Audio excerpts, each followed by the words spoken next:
Fala galerinha, mais uma aula do canal Vou Saber Sobre. E o módulo de hoje é de Biologia. Nós vamos abordar a bioquímica e, para ser mais exato, nós vamos falar dos componentes inorgânicos. Beleza?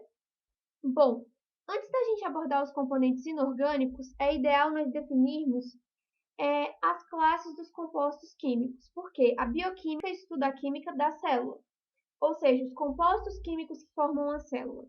Esses compostos químicos eles são divididos em duas grandes categorias, a dos compostos inorgânicos e as dos compostos orgânicos.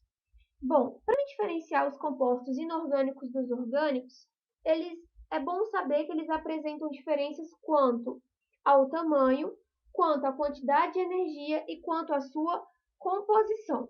Com relação à composição, eu coloquei aqui uma definição para vocês que fala que o composto inorgânico é obviamente algo não orgânico, geralmente proveniente de materiais e formado por átomos de pelo menos dois elementos diferentes e que não apresentam átomos de carbono em cadeias ligados a átomos de hidrogênio, ou seja, compostos nos quais eu tenho pelo menos dois átomos ligados, unidos entre si, e esses dois átomos não representam a ligação entre carbono e hidrogênio. Tudo bem? Como exemplo de composto inorgânico, a gente pode citar a água e os sais minerais. Já os compostos inorgânicos, água e sais minerais. Já os compostos orgânicos, a definição é obviamente o contrário do inorgânico, ou seja, compostos que contêm carbono e hidrogênio ligados em cadeia carbônica estruturada. São os conhecidos chomps. Como assim? Eu vi uma cadeia, quando eu vejo assim, uma cadeia carbônica bem estruturada, ou seja, uma cadeia formada por carbono e hidrogênio, contendo esses elementos aqui, eu posso afirmar que é uma cadeia orgânica. Mas quais são esses elementos? Carbono, hidrogênio, oxigênio, nitrogênio, fósforo e enxofre. Como exemplo que a gente vai ver aqui na biologia de composto orgânico, nós vamos ter as vitaminas, os carboidratos, os lipídios, as proteínas e os ácidos nucleicos. Bom, como eu falei para vocês, orgânico e inorgânico, além dessa diferença aqui, que é quanto à composição, eles se diferenciam em relação ao tamanho e à quantidade de energia. Em geral, as moléculas inorgânicas tendem a ser menores que as moléculas orgânicas. Por isso, as moléculas inorgânicas elas têm menor quantidade de energia, enquanto as orgânicas possuem maior quantidade de energia. É interessante falar que, como exemplo de inorgânico na biologia, nós vamos abordar nessa aula a água e os sais minerais. Mas na química, por exemplo, vocês vão ver que as funções químicas como ácidos, bases, óxidos e sais minerais são funções inorgânicas. E, por exemplo, a gente tem compostos como o CO e o CO2 que são também inorgânicos. Então, uma vez entendida essa diferença entre inorgânico e orgânico, nós vamos pegar o nosso primeiro composto inorgânico, a nossa bonitinha água. Bom, a água ela é somente aquilo que está em maior abundância no planeta Terra, que na verdade nem deveria se chamar planeta Terra, mas sim planeta água. Então, é o composto mais abundante na Terra e é o composto mais abundante no seu corpício aí sensuais, cerca de 70% do corpo dos seres humanos é feito de água. Bom, mas quais são as propriedades da água? Vamos analisar aqui comigo então. A água ela é uma molécula polar, ou seja, uma molécula que apresenta carga elétrica. Vamos analisar aqui essa molécula de água comigo. Bom, a água ela é o chamado H2O. Por que H2O? Porque ele apresenta duas moléculas de hidrogênio, que aqui na imagem está representada de azul, e uma molécula de oxigênio. Na química, vocês vão ver mais à frente que o oxigênio ele é característico por possuir uma alta eletronegatividade. Ou seja, em uma ligação covalente, ele tende a puxar mais o par de elétrons para ele, ficando assim com carga negativa e deixando os dois hidrogênios com carga positiva. Essa questão de ter carga faz com que a molécula pareça um Vzinho, tá vendo aqui, formando aqui um ângulo entre essas duas moléculas de hidrogênio.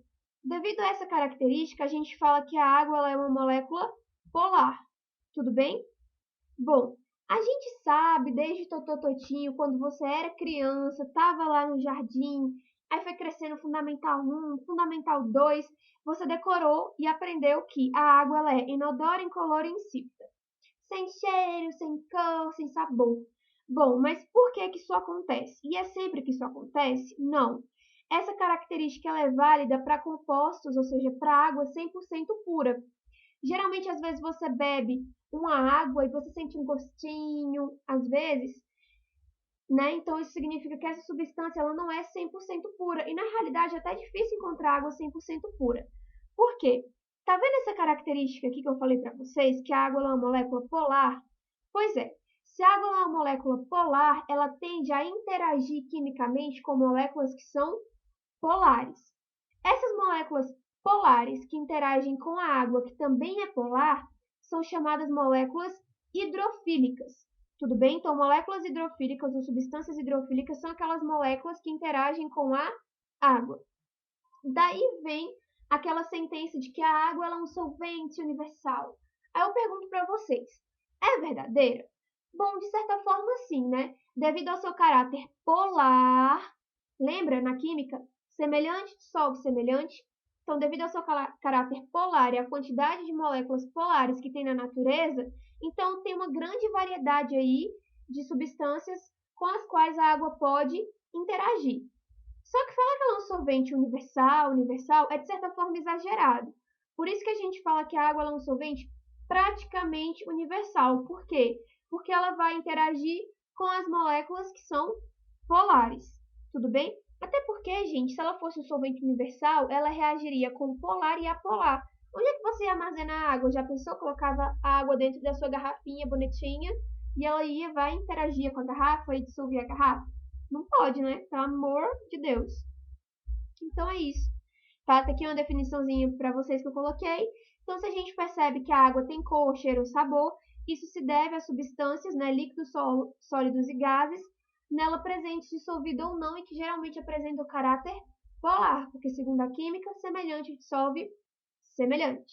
Uma vez que a gente abordou as questões, as propriedades polares da água, né, agora a gente vai focar no metabolismo da água, na função que a água tem para o metabolismo. Bom, primeiro, o que vem a ser metabolismo? Ele pode ser definido como conjunto de reações químicas da célula, tudo bem? Essas reações químicas, elas podem ser catabólicas ou anabólicas, ou seja, de junção ou quebra de substâncias, tudo bem? É importante vocês saberem disso. Bom, a água ela pode atuar no transporte de substâncias, meio intracelular, meio extracelular. A água compõe grande parte do plasma sanguíneo, por exemplo, tudo bem? Ela também é importante nas reações de hidrólise, ou seja, reações de quebra de substâncias realizadas por meio da água. Também são muito importantes com relação, por exemplo, à digestão, tá bom? No processo de digestão, a água é muito importante para aquelas reações que ocorrem dentro do nosso sistema digestivo, que nós vamos estudar em um módulo mais à frente. Ela é também interessante por dois fatores: pela quebra de substâncias por hidrólise e pela síntese por desidratação. Mas o que vem a ser isso? Nesse exemplo aqui dessa imagem, eu peguei para vocês uma ligação peptídica, ou seja, uma ligação entre aminoácidos, que nós vamos estudar mais à frente também em outros módulos, especificamente como eles vão compor as proteínas. Mas aqui é só para exemplificar uma reação por quebra por hidrólise, por exemplo.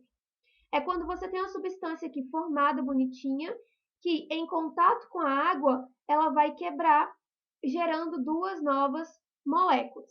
Nesse caso aqui, eu peguei um peptídeo, tá vendo? Ó, que são dois aminoácidos ligados por meio de uma ligação peptídica, coloquei na água e viraram aminoácidos separados, né? Tá aqui o grupo amina, tá aqui o ácido carboxílico. Essas funções também vocês vão estudar mais à frente, só que em química. O inverso também pode ocorrer, que é a chamada síntese por desidratação. Por que síntese? Porque você vai pegar duas moléculas, no caso aqui dois aminoácidos, você vai uni-las, tudo bem?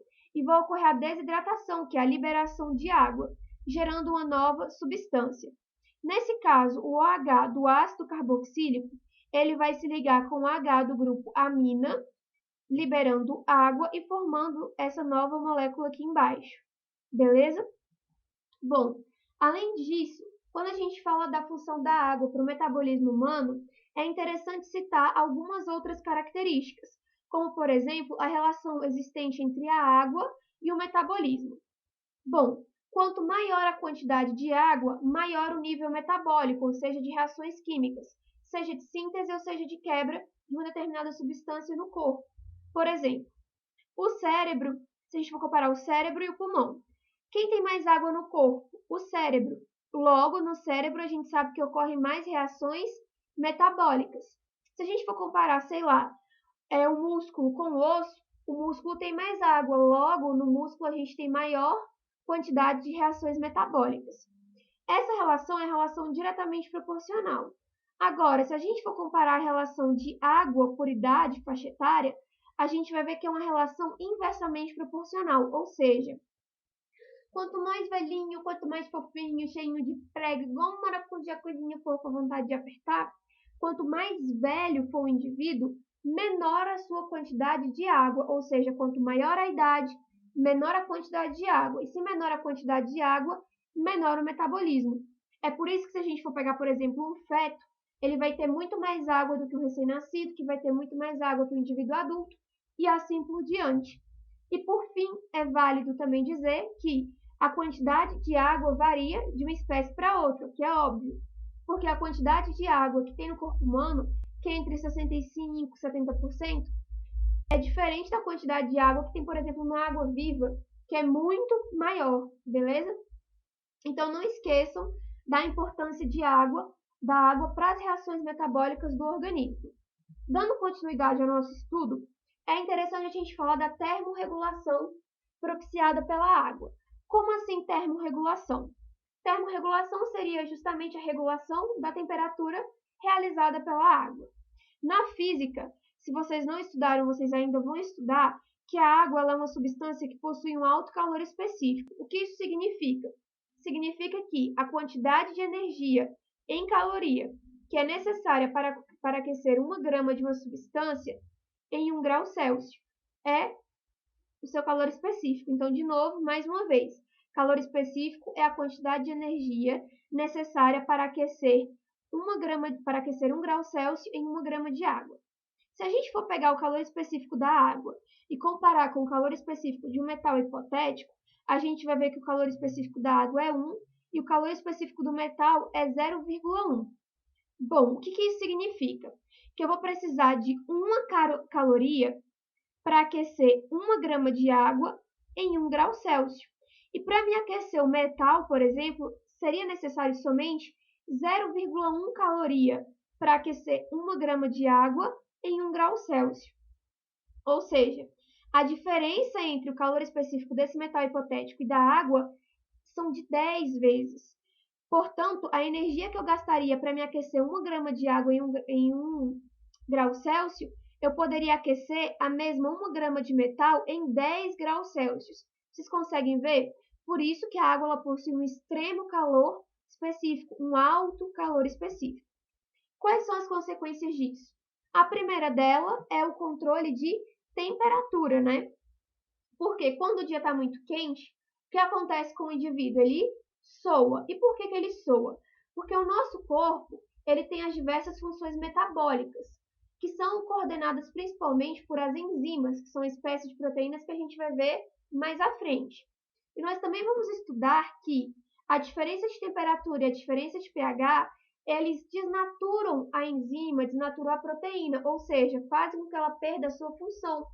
Isso é extremamente prejudicial para o metabolismo humano, ou seja, não ocorre direito às reações de quebra de substância e não ocorre direito à junção de substâncias. E assim a gente não conseguiria desenvolver as nossas funções e o organismo poderia até morrer, né, com essa desnaturação, aspas, né? Uma água do nosso corpo e para essa água evaporar precisa de uma grande quantidade de energia e isso faz com que seja possível manter a temperatura corporal, porque ao eliminar essa grande quantidade de energia para a água evaporar, a gente elimina o calor excedente do corpo, beleza? Bom, outra coisa interessante de se falar quando a gente pega o tópico de termorregulação é dos indivíduos que são endotérmicos, ou como uns estudaram, são chamados homeotérmicos, versus os indivíduos que são ectotérmicos ou pecilotérmicos. Bom, o que isso significa? que os indivíduos endotérmicos são aqueles indivíduos que mantêm a temperatura corporal, como é o caso das aves e dos mamíferos. A sua temperatura agora, ela está por volta de 36,5, 37 graus. E essa temperatura vai ser se o dia estiver muito quente, se o dia estiver muito frio. Portanto, você e as aves, você como mamífero e as aves, são animais endotérmicos ou animais homeotérmicos, tudo bem? Já os ectotérmicos ou pecilotérmicos são os outros animais, que têm a sua temperatura variando de acordo com a temperatura ambiente. Se estiver muito quente, o corpo do animal está muito quente. Se estiver muito frio, o corpo do animal está muito frio. Uma curiosidade em relação a isso é, por exemplo, que no verão, por que dá muita barata, muito inseto, muito tudo? Por quê? Porque são animais pecilotérmicos, né? Quanto maior a temperatura, maior a atividade metabólica deles. Então, eles saem da toquinha, da casinha e vão caçar, vão perseguir as pessoas de susto, né? No caso das baratas, mas enfim. Então, nesse caso aqui, para os endotérmicos, quanto maior for a temperatura, né? No dia de verão muito quente, as baratas saem, maior a sua atividade metabólica. Já para o endotérmico, não. Para o endotérmico, quanto menor a temperatura, mais frio estiver, maior a sua atividade metabólica. Por quê? Porque mais energia ele vai ter que gastar para manter a temperatura corporal do corpinho sensual dele. Belê? Bom, outra característica muito importante da água é a tensão, adesão, coesão. Como assim, professora? Esse nome estranho. Tensão, adesão, coesão são propriedades da água, ou seja, a água ela tem alta tensão, alta adesão e alta coesão. Tensão, quando a gente fala de tensão superficial. Você já deve ter visto, sei lá, na vida real, em filme, comercial de margarina, qualquer coisa, em qualquer lugar, né? Um inseto pousando na água. A grande questão é, se o inseto ele é mais denso que a água, e eu aprendi na física que corpos mais densos que a água afundam, por que o inseto não afunda? Vamos ver por quê? Como a gente viu, a molécula de água é uma molécula, lembram? Apolar. Essas moléculas apolares, elas se ligam entre si, que é essa ligaçãozinha bem aqui, ó, tá vendo esse pontilhadozinho aqui? Por uma ligação chamada de ponte de hidrogênio ou ligação de hidrogênio. Essa ligação intermolecular, são ligações entre moléculas de água, é uma ligação muito forte, quimicamente falando. Isso impede com que corpos que são relativamente mais densos que a água rompam essa tensão aqui, ó, fazendo com que o inseto boie aqui na água, como está mostrando aqui na imagem. Não sei se dá para perceber. Beleza? Bom, outra característica que vocês devem se lembrar é que a água ela é uma molécula polar, portanto, ela vai se aderir a coisas, substâncias que são polares. Por isso que, de repente, quando você molha a sua camiseta, fica aquelas gotículas de água grudadas na camiseta. Não sei se vocês já viram, né? Eu não falo assim, gente, encharcar a camiseta não, mas sei lá, derramou um pouquinho de água, o copo virou na blusa, fica lá aquelas bolinhas. Por quê? Porque é a água que é polar se ligando à blusa que é polar. E a água ela tem forte coesão. Né? As moléculas de água, devido a essa ligação de hidrogênio, elas são fortemente unidas. Se a gente for analisar essa propriedade da água numa planta, por exemplo, nós vamos ver que lá na histologia, a folhinha da água tem uma estrutura que se chama de estômato. Tudo bem? Esses estômatos, eles são muito importantes, tá? Para as trocas gasosas e para a evaporação da água. Não precisa bitolar, correr agora no caderno para anotar estômatos, porque isso é uma coisa que vocês vão ver mais à frente, tá bom? Na questão de estudos vegetais, bem lá para frente. Mas não que eu quero falando de estômato agora. Quando o estômato da folha abre, a água da folha ela vai tentar o quê? Quando o estômato, né, tá funcionando, a água da folha ela vai evaporar. À medida que a água da folha evapora, observe esse desenho bem aqui, ó. A água aqui evaporando, a moléculazinha aqui vermelha evaporando de água. As outras moléculas de água que estão aqui, ó, na nervura da folha, que está descendo aqui pelo caule, elas sobem junto. Elas sobem devido à sua propriedade de coesão, que a coluna de água no xilema é mantida pela coesão das moléculas de água. Por mais então que esteja a molécula de água evaporando, à medida que ela evapora, as outras moléculas de água elas estão subindo. A adesão na água, como é que funciona? O xilema, que é esses finíssimos vasos aqui que vocês estão vendo, como eu acabei de falar, são vasos muito finos. Então, a molécula de água ela também tende a subir por uma árvore, né? Você nunca parou para se perguntar como é que uma sequoia gigante de 20 metros de altura tem água para tudo aquilo? Então, ela sobe devido também à capilaridade, que é quando a molécula de água ela vai justamente se aderindo aos vasos muito finos e com a polaridade semelhante à da água, vai se aderindo e vai subindo aí pelo vaso, pelo capilar da água. Tudo bem? E a tensão aqui, a tensão, tensão da água vai ser caracterizada pelo quê? A raiz da água, ela vai entrar, a raiz entra na água justamente pelo processo de osmose, como está aqui explicado bem aqui para vocês. Isso vai se dever à característica de tensão. Então vamos de novo? A adesão significa que a água ela vai se aderir, no caso, como eu falei para vocês, aos capilares ali de xilema, são vasos extremamente finos que vão levar a água dentro da planta. Tensão, aqui ó, pelo baixo potencial hídrico da raiz, que provoca a entrada de água, e coesão, como eu justamente havia falado, as moléculas de água elas estão muito unidas umas nas outras, ou seja, quando uma molécula evapora e some, as outras tendem a seguir aquele movimento. Eu sei que isso de primeira não é fácil, até porque eu peguei o exemplo de plantas, que é um exemplo que muita gente ainda não estudou, não abordou na escola, mas é só para vocês entenderem como funciona.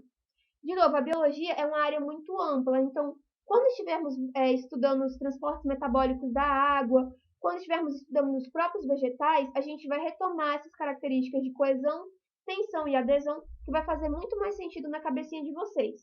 Agora, para quem terminou o ensino médio, para quem está estudando, fazendo pré-vestibular, isso com certeza vai entrar na cachola de vocês, senão vai ajudar muito, beleza?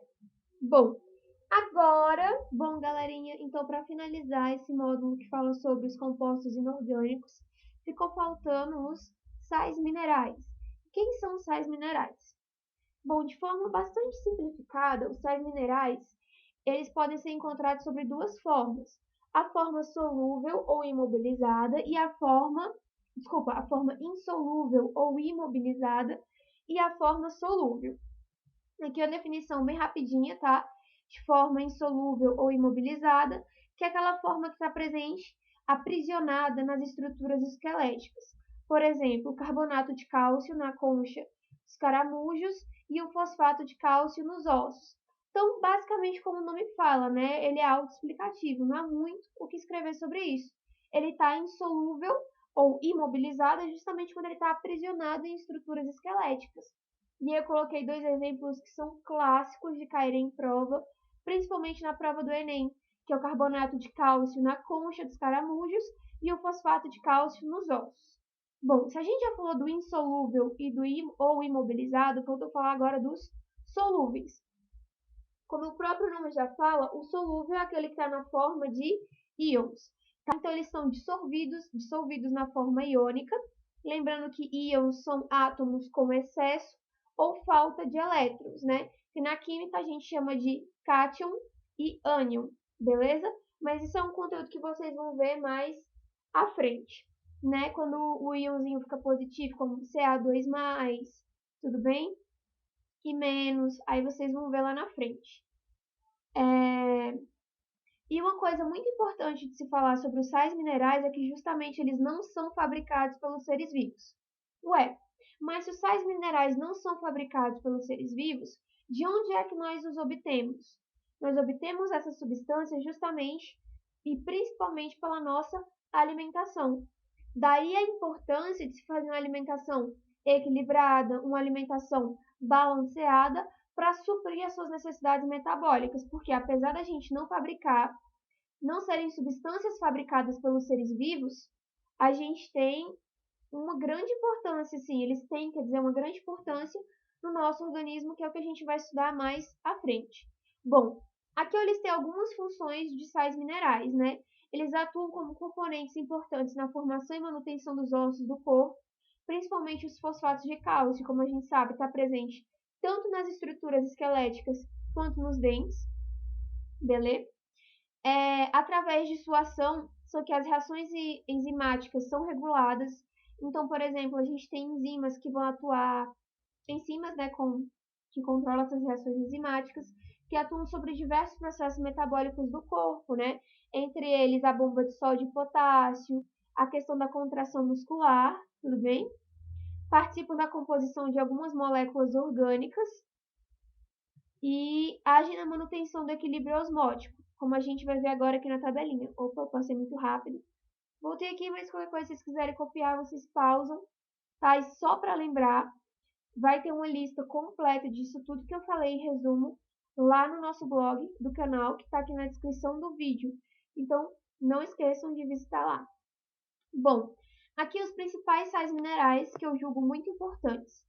Não tem uma forma de vocês aprenderem isso a não ser por repetição, por decoreba e associação também. Então, por isso a gente vai falar de forma bastante simplificada a função de cada um deles. É óbvio que aqui na tabela está a função direitinho e está como você vai adquirir eles principalmente, né? Que são os alimentos e quais são os alimentos que vocês devem ingerir para poder adquiri-los. Então, vamos começar com o cálcio. O cálcio, né, principalmente na forma ionizada, que é o Ca+2, ele é importante nos ossos e nos dentes, e ele também atua na contração muscular, por isso que está aqui funcionamento de músculos, e na coagulação sanguínea, tudo bem?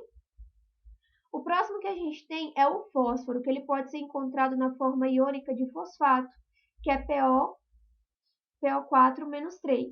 Ele é importante porque ele atua na composição dos ácidos nucleicos, DNA e RNA, na composição das membranas celulares. A gente vai ver mais à frente que a membrana celular ela é composta por fosfolipídios, daí a importância do fósforo. E ele atua também como componente da ATP, que é a nossa moeda energética. Lembra lá? Adenosina trifosfato? Por isso a importância do fósforo e do fosfato, consequentemente. Bom, a próxima moléculazinha que a gente vai ver é o sódio. Né? O sódio, como ele está próprio falando, está falando aqui mesmo, ele atua no equilíbrio dos líquidos do corpo e no impulso nervoso das membranas da célula. Tanto é que a gente já ouviu falar sempre, e a gente ainda vai falar lá na frente, quando a gente estiver estudando principalmente o sistema nervoso, da chamada bomba de sódio e potássio, que ela vai regular a entrada e a saída de íons dentro da célula, no caso do neurônio, né, como a gente está falando de transporte nervoso, para justamente propagação do impulso elétrico. Mas isso daí é um conteúdo que a gente vai ver mais lá na frente. Então, por enquanto, vocês devem se habituar com essa questão dela ajudar no equilíbrio de líquidos no corpo e no impulso nervoso e nas membranas da célula. Beleza? Sódio, só para lembrar, ele está presente no sal de cozinha, como está falando aqui na questão dos principais alimentos, beleza? O próximo sal mineral que a gente vai ver é o cloro, que ele é encontrado na forma iônica Cl-, e tá a importância dele, né? Ele está no estômago para fabricar o nosso ácido clorídrico, que é de extrema importância para a digestão química dos nossos alimentos. Outra coisa, outro sal muito importante de falar, deixa eu ver aqui, o magnésio, que a gente encontra na forma Mg2+, ou mais 2, tanto faz, que é um importante constituinte da clorofila. Está aqui explicando mais detalhadamente, vocês vão ver essa tabela bonitinho em casa. E deixa eu ver outro que é muito importante ressaltar.